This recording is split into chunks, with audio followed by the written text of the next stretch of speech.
The headliners, the headliners.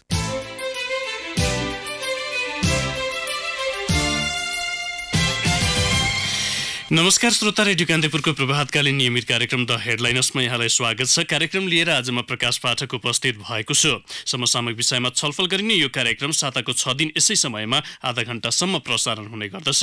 कार्यक्रममा आज हामी प्रदेश 5 सरकारले गरिरहेका काम कारबाही, प्रदेश सरकार गठन पछिको अवस्था, देखिएका चुनौती र केन्द्र सरकारसँगको समन्वय लगायतका विषयमा प्रदेश 5 सरकारका सामाजिक विकास मन्त्री सुदर्शन बरालसँग कुराकानी गर्दैछौँ। कार्यक्रम सुन्दै जाँदा आजका अतिथिसँग तपाईँलाई पनि कुनै जिज्ञासा राख्न मन लागे हाम्रो स्टुडियोको टेलिफोन नम्बर 0155 41 905 मा आफ्नो प्रश्न टिपाउन सक्नुहुन्छ।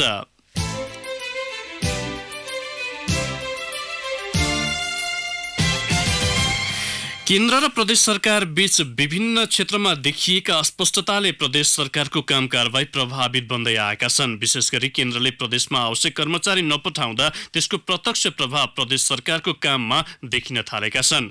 मुख्य रूपमा कानुनका कर्मचारीको अभावले प्रदेश सञ्चालनमा समस्या देखिएको स्वयं प्रदेशका मुख्यमन्त्रीहरूले बताउँदै आएका छन्। आजको कार्यक्रममा हामी यी र यस्तै विषयसँगै प्रदेशको नामाङ्करण र राजधानी तोक्नमा भइरहेको ढिलाइबारे पनि छलफल गर्नेछौँ। कुराकानीका लागि प्रदेश 5 सरकारका सामाजिक विकास मन्त्री सुदर्शन बराल यति बेला हाम्रो टेलिफोन सम्पर्कमा हुनुहुन्छ। मन्त्रीज्यू नमस्कार, स्वागत छ कार्यक्रममा। नमस्कार, धन्यवाद। प्रदेशको नामाङ्करण र राजधानी तोक्ने विषयमा नै अल्झन देखियो प्रदेश सरकारको। वास्तविकता के भइरहेको हो त्यहाँ, किन यो अल्झन देखियो?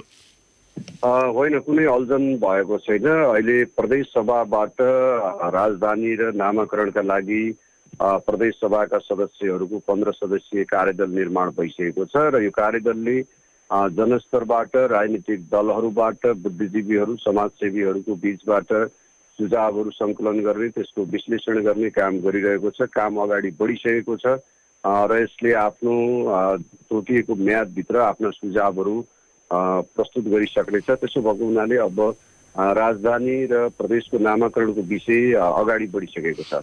तर असार अन्तिमको साता गठन भएको यो कार्यदलको बैठक पनि करिब एक वा 2 भन्दा बढी बसेको छैन भन्ने जानकारी हामीले पाएका थियौँ। राजधानी र नामाङ्करणका लागि गठित कार्यदलको नेतृत्व विवादले पनि समस्या देखिएको भन्ने कुरा समाचारहरू पनि आएका छन् यो बीचमा। वास्तविकता चाहिँ के हो?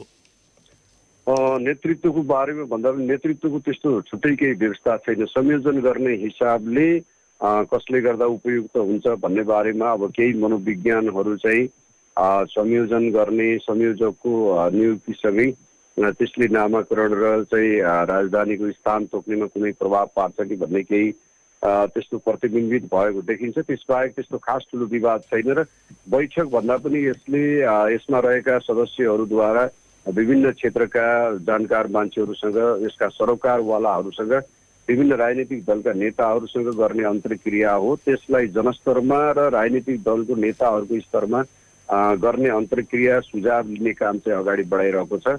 यद्यपि बैठकहरू चाहिँ कम भएका छन् र संयोजक तोक्ने काम पनि मलाई लाग्छ अब छिटै नै यसले टुङ्गोमा पुग्छ। तर आफ्नो काम समितिले विभिन्न ढङ्गले अगाडि बढाइरहेकै छ। अब यो करिब 2 महिनाको समय भएको छ कार्यदल गठन भएको। यो बीचमा कार्यदलले गरेका कामप्रति चाहिँ तपाईँ सन्तुष्ट हुनुहुन्छ व्यक्तिगत रूपमा? व्यक्तिगत रूपमा म सन्तुष्ट नै छु, किनकि यसले मुख्यतया चाहिँ जनस्तरबाट सुझाव सङ्कलन गर्ने, नेतृत्व तहसँग, राजनीतिक दलका नेताहरूसँग समन्वय गर्ने नै हो र त्यो काममा यो समिति अगाडि बढिरहेको मैले महसुस गरेको छु। मन्त्रीज्यू, जस्तो अब साउन 25 गतेदेखि अनिश्चितकालका लागि स्थगित भएको छ प्रदेश सभा बैठक, बिजनेसविहीन भयो भन्ने कुराहरू पनि आएका छन् यो बीचमा। यसको सञ्चालनका लागि अथवा अर्को बैठक बोलाउनेका लागि चाँजो बाँजो चाहिँ के मिलिरहेको अवस्था छ त्यहाँ अहिले? अब हामीले यो दसैँ तिहार लगत्तै सायद पार्लियामेन्ट बोलाउँछौँ र त्यसका लागि आवश्यक पर्ने विधेयकहरू सबै मन्त्रालयबाट निर्माण गर्ने प्रक्रिया अगाडि बढेको छ र हामीले छिटै त्यो सुरु हुने पार्लियामेन्टमा चाहिँ यिनी विधेयकहरू पेश गर्ने गरी हामीले तयारीलाई अगाडि बढाएका छौँ। विधेयक नभएकै कारण बैठक अनिश्चितकालका लागि स्थगित भएको हो त्यहाँ? विधेयक नभएकै कारणले होइन, अब यो बजेट सेसनलाई छिटो क्लोज गर्ने र अब अर्को विधेयक सेसन, जुन एउटा बजेट सेसन अर्को विधेयक सेसन भन्ने गरिन्छ, अनि विधेयक सेसनमा हामी जाउँ भन्ने हिसाबले नै त्यसो गर्न खोजिएको। पार्लियामेन्टलाई चाहिँ लामो समय बजेट सेसनलाई लामो समय चलाउँदा त्यति राम्रो हुँदैन। हाम्रा केही विधेयकहरू अहिले पनि चाहिँ पार्लियामेन्टमै छन्। त्यसो भएको हुनाले चाहिँ विधेयककै अभावको कारणले होइन कि बजेट सेसन क्लोज गर्ने र सरकारले आफ्नो कामलाई अगाडि बढाउने अनि विधेयक सेसन फेरि सुरु गर्ने हिसाबले त्यसलाई क्लोज गरिएको। अब छिटै चाहिँ कार्तिकको लगत्तै दसैँ तिहार लगत्तै चाहिँ अर्को सेसन सुरु हुन्छ। प्रदेश 5 सँगै सबै प्रदेशहरूमा एउटै समस्या देखिएको छ, कर्मचारी अभावको समस्या। मुख्यमन्त्रीहरूले सार्वजनिक रूपमै ती कुराहरूलाई बाहिर प्रस्तुत पनि गरिरहनु भएको छ। 6वटा मन्त्रालय र संसद सचिवालयमा कानुनका जम्मा 3-4 जना कर्मचारी रहेका छन् प्रदेश 5 मा पनि। यो कर्मचारी अभावले चाहिँ तपाईँहरूलाई काम गर्न अथवा संसद अथवा अन्य कुराहरूलाई चाहिँ अगाडि बढाउनका लागि कतिको गाह्रो परिरहेको अवस्था छ? कर्मचारीको अभाव निकै नै खड्किएको छ। हाम्रो प्रदेश अन्तर्गतका झन्डै 2700 जति कर्मचारीको दरबन्दी छ, जस अन्तर्गत 450 पौने 500 मुस्किलले मात्रै भेट्छ। त्यसले गर्दाखेरि दैनिक कार्य सञ्चालनमा निकै समस्या परेको छ।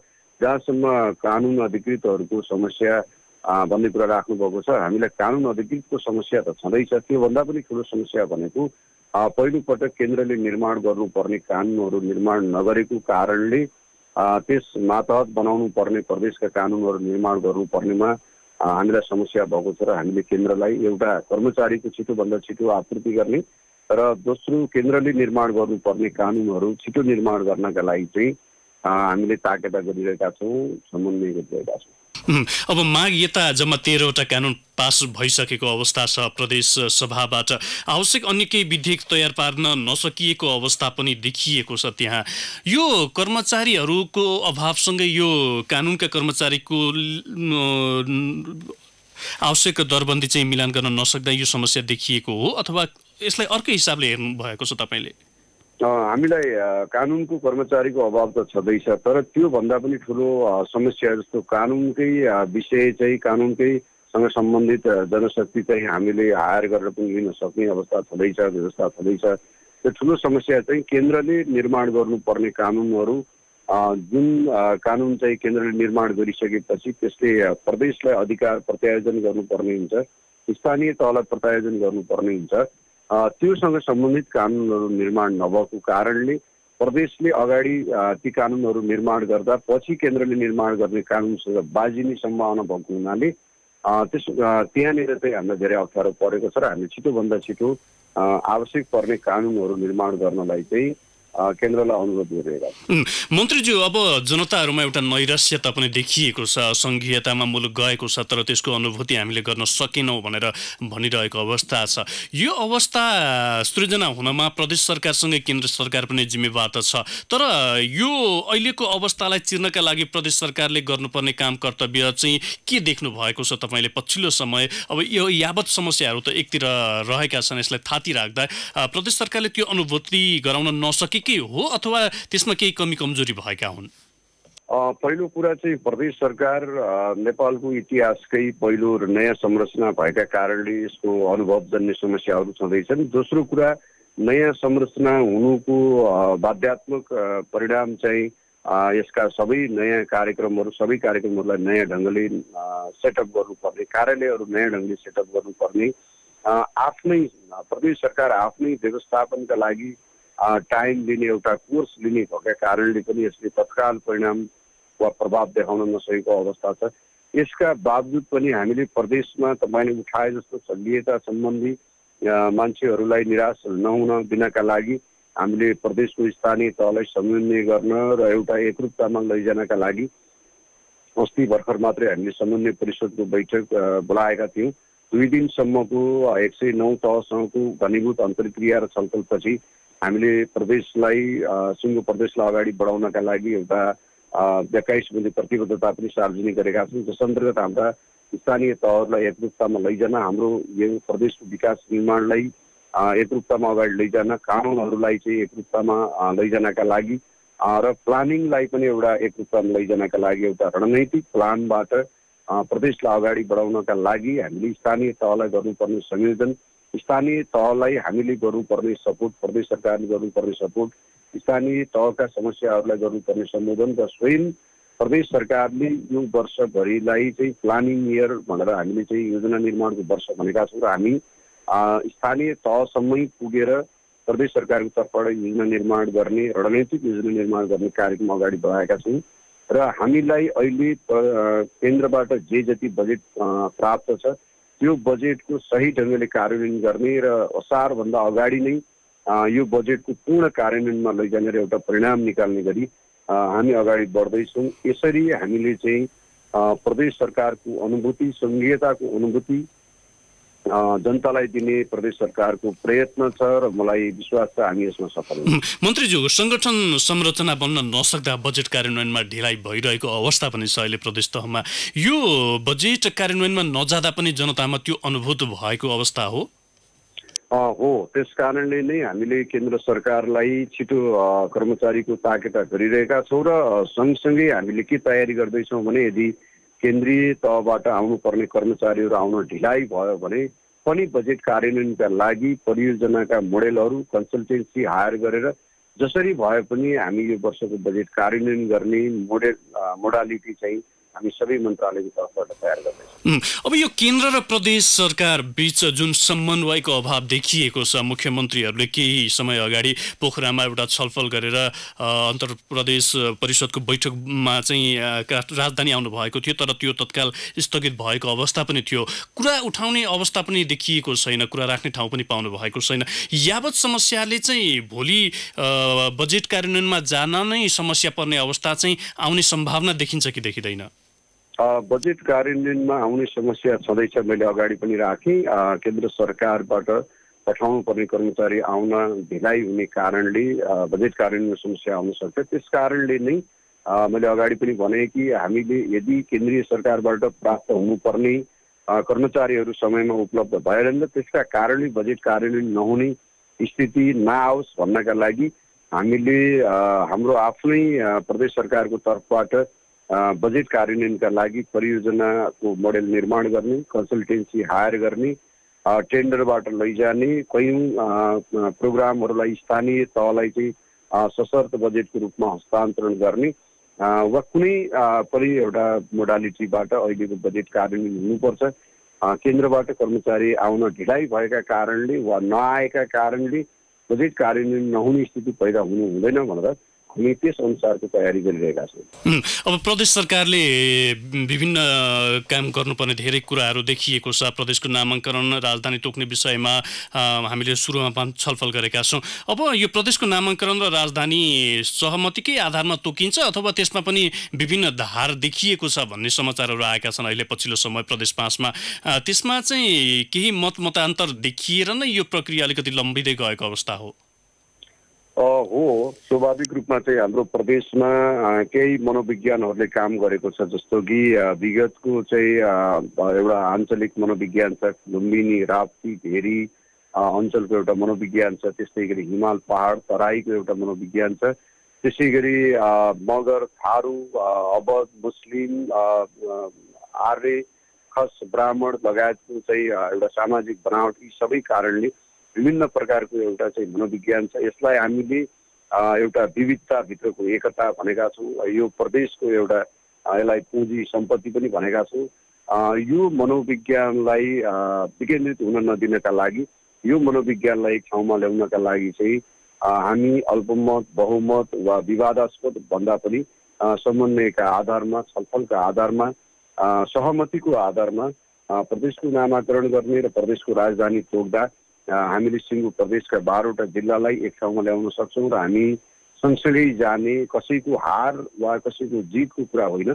प्रदेशको नामाकरण र राजधानीलाई कसैले प्रतिष्ठाको विषय बनाउनु हुँदैन, समग्र प्रदेशलाई एकताबद्ध बनाउने हिसाबले लाग्नुपर्दछ भनेका छौँ र त्यस अनुसार यो प्रदेशबाट प्रतिनिधित्व गर्नुहुने, राष्ट्रिय राजनीतिमा महत्त्वपूर्ण योगदान दिनुहुने नेतृत्वहरू, अरू समाजसेवीहरू, अरू बुद्धिजीवी साथीहरूसँग पनि हामीले त्यो प्रकारले चाहिँ कोअर्डिनेट गर्ने, उहाँसँग समन्वय र छलफल गर्ने प्रक्रियालाई अगाडि बढाएका छौँ र हामी त्यसरी सहमतिको आधारमा यो विषयलाई टुङ्गोमा पुर्याउनु छ। अब प्रदेश 5 का लागि 3 सहर सिफारिसमा परेको भनेर चाहिँ विज्ञ टोलीहरूले सुझाव पनि दिएको छ। तुलसीपुर, दाङ र बुटवललाई प्रदेशको राजधानी बनाउन सुझाव आएको भन्ने कुराहरू पनि आएका छन्। अब पछिल्लो समय प्रदेश 7 मा जुन किसिमले एउटा विवाद चर्किँदै गएको छ, यसलाई पनि यस नजिरका रूपमा राख्दै तपाईँहरूले त्यो समस्या नआओस् भनेर चाहिँ अहिलेदेखिको तयारी कसरी अगाडि बढाइरहनु भएको छ? त्यसलाई हामीले धेरै अगाडिदेखि मध्यनजर गरेका छौँ। जनताको तहमा त्यसलाई विवादास्पद बनाउने, जनताको मनोविज्ञानलाई विकेन्द्रित गर्ने भन्दा पनि जनतालाई थप बढी एकताबद्ध बनाउने। हामीले कुनै पनि स्थानलाई राजधानी तोकिसकेपछि त्यसले 50औं वर्ष 100औं वर्षसम्म प्रदेशलाई एकताबद्ध बनाइराख्न सक्ने, प्रशासनिक हिसाबले कामकाजलाई सहज सुगम बनाउन सक्ने र त्यसले चाहिँ हाम्रा विकास निर्माणका कामहरूलाई पनि द्रुत गतिमा अगाडि बढाउन सक्ने हिसाबले हामीले राजधानी स्थानलाई तोक्नु पर्दछ र त्यसो गर्दा जनताको मनोविज्ञान विकेन्द्रित हुन नदिनका लागि त्यसरी विकेन्द्रित हुने भनेको राजनीतिक दलहरूको बिचमा, नेताहरूको बिचमा, समाजका अगुवाहरूको बिचमा आउने मतभिन्नताले त्यस्तो स्थिति पैदा गर्दछ। त्यसो भएको हुनाले सुरुदेखि नै हामीले यो विषयलाई कसैको जित र हारको विषय वा कसैको प्रतिष्ठाको विषय भन्दा पनि सिङ्गो प्रदेशको समस्या सम्बोधन गर्ने हिसाबले, सिङ्गो प्रदेशलाई विकास निर्माणमा नेतृत्व गर्ने हिसाबले लैजानका लागि हामीले अनुरोध गरिरहेका छौँ, समन्वय गरिरहेका छौँ र सबै नेताहरूलाई हामीले यो ढङ्गले अगाडि बढ्नलाई चाहिँ प्रेरित पनि गरिरहेका छौँ। प्रदेश सभाले पनि यो प्रदेश सभामा निर्माण गरिएको समितिले पनि विवादास्पद कुरा गर्ने भन्दा पनि समाधान गर्ने हिसाबले अगाडि बढिरहेको छ र प्रदेश यो समितिमा रहनुभएका सबै सदस्यहरूले त्यो प्रयत्न गरिरहनु भएको छ र सरकारको तर्फबाट पनि हामीले त्यसरी नै सहजीकरणको प्रयत्न गरिरहेका छौँ। मन्त्रीज्यू, यो प्रदेश 5 को नामाङ्करणका विषयमा चाहिँ सर्वसम्मत जुट्ने अथवा सर्वसम्मत नाम रहने अवस्था आउने सम्भावना चाहिँ देख्नुहुन्छ कि हुन्न तपाईँ? हामी सम्भव भएसम्म सर्वसम्मत नै कोसिस गरिरहेका छौँ र मलाई लाग्छ यो धेरै ठुलो विषय होइन। त्यसो भएको हुनाले हामी सर्वसम्मत एउटा नाममा अवधारणामा जानुपर्दछ र हामीले लगातार यसैको लागि कोसिस गरिरहेका छौँ। मन्त्रीज्यू, यहाँलाई केही बेर कार्यक्रममा रोक्नुपर्ने बेला भएको छ। हामी ब्रेकतर्फ जान्छौँ। ब्रेकपछि केही श्रोताका पनि प्रश्न लिएर थप छलफल गर्नेछौँ। कृपया टेलिफोन सम्पर्कमै बसिदिन यहाँलाई आग्रह गर्दछु। अहिलेलाई भने ब्रेकको पालो।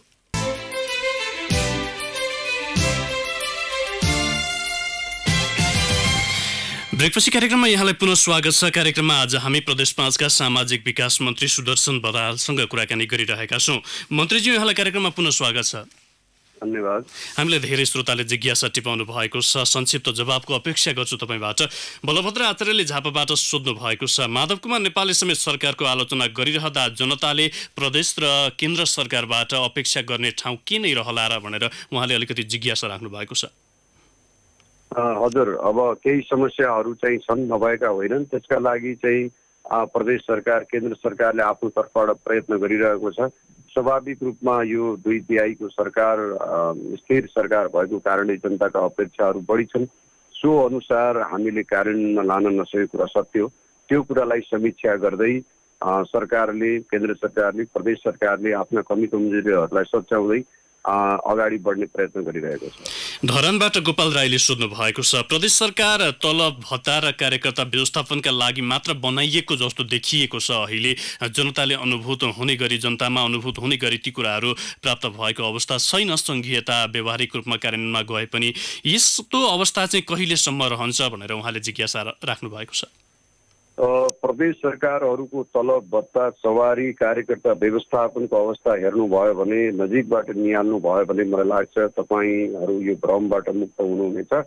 हामीले आफ्नो सुविधा, सेवा र आफ्नो कार्यकर्ताको व्यवस्थापन भन्दा पनि प्रदेशका जनताहरूको व्यवस्थापनका लागि, प्रदेशको विकासका लागि हामी चिन्तित छौँ। सो अनुसार प्रदेश सरकारको तर्फबाट योजना निर्माण गर्ने, नागरिकका समस्याहरू सम्बोधन गर्ने र स्थानीय तहलाई समन्वय गर्ने काममा हामी लगातार क्रियाशील छौँ। त्यसै गरी केन्द्र सरकारलाई पनि विभिन्न गौरवका योजनाहरूलाई छिटो, आयोजनाहरूलाई छिटो सम्पन्न गर्नका लागि, आफ्ना बजेटहरूलाई छिटो कार्यान्वयनका लागि हामीले लगातार समन्वय गरिरहेका छौँ। त्यस कारणले नजिकबाट निहाल्नु भयो प्रदेश सरकारका तलब भत्ता, उनीहरूले पाउने सवारी साधन इत्यादि हेर्नुभयो भने प्रदेश सरकार त्यो सुख सुविधाका लागि आफ्नो सेवा सुविधा वृद्धिका लागि होइन जनताको सेवाका लागि चिन्तित भएको क्रियाशील भएको यहाँले नजिकबाट अनुभूत गर्न सक्नुहुनेछ। रूपन्देहीबाट डोलोराज पराजुलीले सोध्नु भएको छ, प्रदेश राजधानी र नामाङ्कनमा अल्झिने सत्तारूढ दलका नेताहरू पनि असन्तुष्ट देखिएका छन्।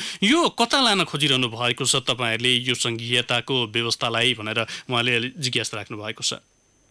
हामीले संघीयताको व्यवस्थालाई कता लाने भन्दा पनि स्वाभाविक रूपमा राजधानी तोक्ने कुरा, नामाकरण गर्ने कुरा यो एउटा नयाँ विषय भएको हुनाले र खास गरी प्रदेश नम्बर 5 को जुन प्रकारको विगतको एउटा मनोविज्ञान छ त्यसलाई समेट्नु पर्ने भएको हुनाले केही ढिलाइ मात्रै भएको हो, नभए चाहिँ हामी प्रदेशलाई एकताबद्ध बनाउने हिसाबले सर्वसम्मत हिसाबले अगाडि बढ्नका लागि नै हाम्रो प्रयत्न छ र छिटोभन्दा छिटो यो विषयलाई टुङ्गोमा पुर्याउन हामी प्रयत्नशील रहेको म जानकारी गराउन चाहन्छु। चापागाउँ ललितपुरबाट पुरुषोत्तम पोखरेलले सोध्नु भएको छ, कर्मचारीका कारण देश चल्न सकेन भनेर भन्दै हुनुहुन्छ, तपाईँहरूको जिम्मेवारी चाहिँ केही छैन, यो हास्यास्पद कुरा भएन भनेर उहाँको जिज्ञासा।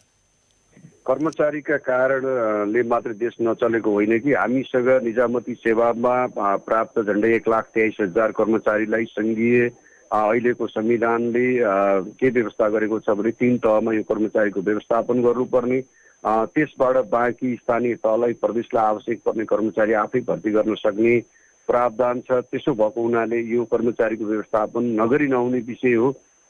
यति कारणले मात्रै हामी रोकिएका छौँ र हामीले काम गर्दाखेरि कर्मचारी र राजनीतिक नेतृत्वले गर्नुपर्ने कामहरूको एउटा कानुनी वैधानिक व्यवस्था छ, जसमा चाहिँ राजनीतिक नेतृत्वले गर्ने काम कर्मचारीले गर्न सक्दैन भने कर्मचारीलाई जुन अधिकार प्रत्यायोजन गरिएको छ दिएको छ त्यो काम राजनीतिक नेतृत्वले गरेर हुँदैन। त्यसो भएको हुनाले कर्मचारीलाई मात्रै दोष थुपारेर हामी पन्छिन खोजिरहेका छैनौँ कि अहिलेको यो कर्मचारीको व्यवस्थापन गर्नुपर्ने जुन संवैधानिक कानुनी बाध्यता छ त्यसका कारणले मात्रै हामीलाई टाइम लागेको जानकारी गराउनु। सप्तरीबाट अमरेन्द्र यादवले सोध्नु भएको छ, केन्द्र र प्रदेश बीचको तालमेल नमिल्दा कहिलेसम्म अस्थिरता रहिरहने हो केन्द्र र प्रदेश सरकार बीच, यसको अन्त्य चाहिँ कहिले होला भनेर उहाँले सोध्नु भएको छ।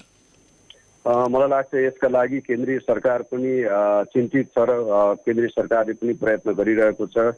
छिटोभन्दा छिटो कर्मचारीहरू समायोजन गर्ने, व्यवस्थापन गर्ने र प्रदेशहरूमा स्थानीय तहमा पठाउने प्रयत्न गरिरहेको छ र पछिल्लो चरणमा कर्मचारीहरू आउने क्रम पनि सुरु भएको छ। तर यो जुन तयारी हामीले प्रदेश र स्थानीय तहको निर्वाचन अगाडि गर्नु पर्दथ्यो त्यो तयारी गर्नमा ढिलाइ भएका कारणले अलिकति अलमल भएको जस्तो देखिन्छ।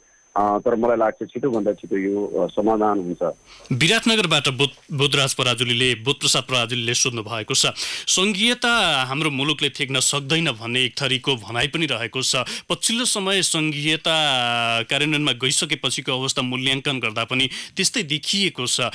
यो गाह्रै हुने अवस्था सृजना भएको हो नेपालमा संघीय प्रणाली भनेर सोध्नु भएको छ।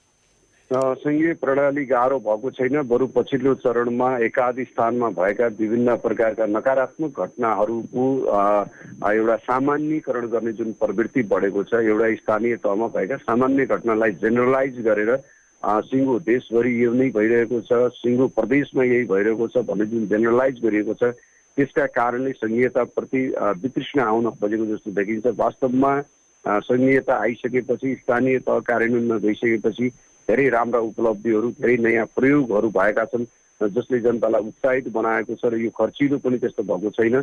त्यसो भएको हुनाले संघीयता बोझको रूपमा अथवा संघीयता अनावश्यक रूपमा होइन कि संघीयता पनि आवश्यक छ, जन कार्यान्वयनमा सहज छ र जनताको घर दैलोमा यो सरकार नजिक छ भन्ने अनुभूति हुँदै गएको छ, जसका लागि केही जटिलता जो मैले अगाडि पनि राख्दै आएको छु। कर्मचारीको व्यवस्थापन स्थानीय तहदेखि प्रदेशसम्म सही ढङ्गले सेटअप गर्न नसक्दा, छिटो गर्न नसक्दा केही अन्योलताहरू, केही समस्याहरू उत्पन्न भएका छन् जुन छिटोभन्दा छिटो समाधान हुने प्रक्रियामा गइरहेको छ। बारादशी झापाबाट कमल मैनालीले सोध्नु भएको छ, जनताको इच्छा भन्दा पनि शक्तिमा रहने नेताहरूको इच्छाबाट अलिकति बढी प्रभावित भएर यो प्रदेश तहमा समस्या सृजना भइरहेको भन्दा फरक पर्छ भनेर जिज्ञासा राख्नु भएको छ उहाँले। नेताहरूलाई नेतृत्व तहलाई शक्तिशाली बन्ने इच्छा चाहिँ कतिपय ठाउँमा भएन भन्न सकिँदैन, त्यो चाहिँ मनोगत कुरा हो। तर वास्तवमा चाहिँ हामी एउटा नयाँ प्रक्रियामा जाँदा ट्रान्जिसनल फेजमा जुनसुकै मुलुकको पनि ट्रान्जिसनल फेजको यहाँले अध्ययन गर्नुभयो भने कहीँ न कहीँ अन्यलताहरू सिर्जना हुने, कहीँ न कहीँ चाहिँ ढिला सुस्ती हुने, कहीँ मान्छेहरू निराश हुने, कहीँ अल्मलिए जस्तो हुने अवस्था चाहिँ संसारभरिको जहाँसुकैको उदाहरण हो र नेपालको पनि हरेक पटकको राजनीतिक परिवर्तनपछि हामी कहीँ न कहीँ अल्मलिएका छौँ। अहिले जुन राज्यको शासकीय शक्तिलाई 3 तहमा वितरण गरेर 3 ठाउँबाट हामीले सर्भिस सेन्टरहरू निर्माण गर्ने गरी जाँदैछौँ। त्यसका लागि हामीलाई यसको व्यवस्थापन गर्न केही टाइम लागेको, त्यसबाहेक एकाध नेताहरूलाई नेतृत्वलाई आफूका शक्ति केन्द्रित गर्न वा शक्तिमा रहन इच्छा छैन होला म भन्न सक्दिनँ, तर मूल रूपमा हाम्रो यो सिस्टमलाई मेन्टेन गर्नका लागि यो सङ्क्रमणले उत्पन्न गरेको समस्या हो जस्तो मेरो बुझाइ छ। मन्त्रीज्यू, हामी कार्यक्रमको अन्तिम समयमा आइसकेका छौँ। प्रदेश र केन्द्रको सम्बन्ध सुधार्दै प्रदेशलाई बलियो बनाउनका लागि तपाईँले दिने सुझाव चाहिँ के रहन्छ अन्त्यमा? मेरो सुझाव चाहिँ के छ भने केन्द्र सरकार भनेको सिङ्गो देशको अभिभावक हो। त्यसो भएको हुनाले स्थानीय तहले प्रदेशले गरेका त्यहाँबाट उत्पन्न भएका समस्याहरूलाई लिएर केन्द्रले चाहिँ बदलाभाव अथवा प्रतिशोध राख्नु हुँदैन, उसले सानो मन बनाउनु हुँदैन।